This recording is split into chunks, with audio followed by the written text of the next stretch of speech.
Hi, I'm John Braver, the writer and director of Delusion, Valley of Hollows. This is our 8th season in Los Angeles. The story is really key to the Delusion experience. That's what really sets it apart, is like a really rich story for people to engage in. Also, live sound design, creature effects, practical creature effects. I mean, you're really living inside of a movie. That's basically what Delusion is.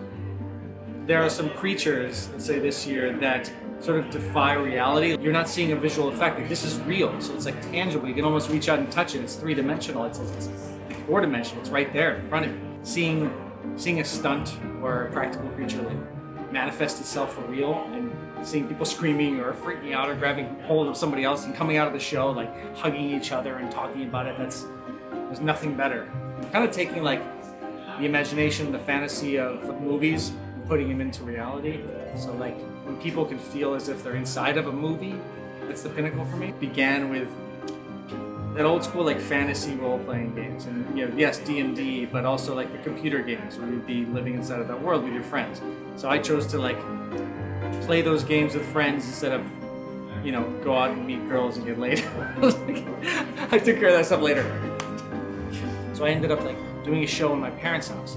We put them in a hotel, and I wrote a really cool story, a horror story inside the house. It lasted like 10 minutes, and I invited the neighborhood to come check it out. After seeing small groups going through the house and experiencing the story, that was such a high, and that stuck with me throughout until this day. I ended up doing something for the city of Chicago in an old clock tower. They wanted to do a story there, so I wrote a play in there. And then I moved to LA to be a stuntman, and I was doing that for 20 years. I still do it and all that. But that Delusion, it was called Haunted Play back then. It was a bug. It was in my ear constantly.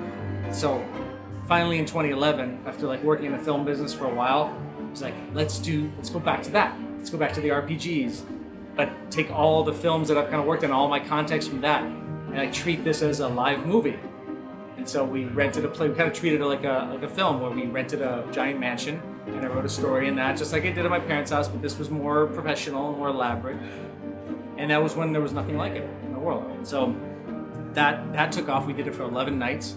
And then that's when Neil Patrick Harris came, and he and I produced the year after. That's when like it kind of took off. Immersive theater and the map here in LA.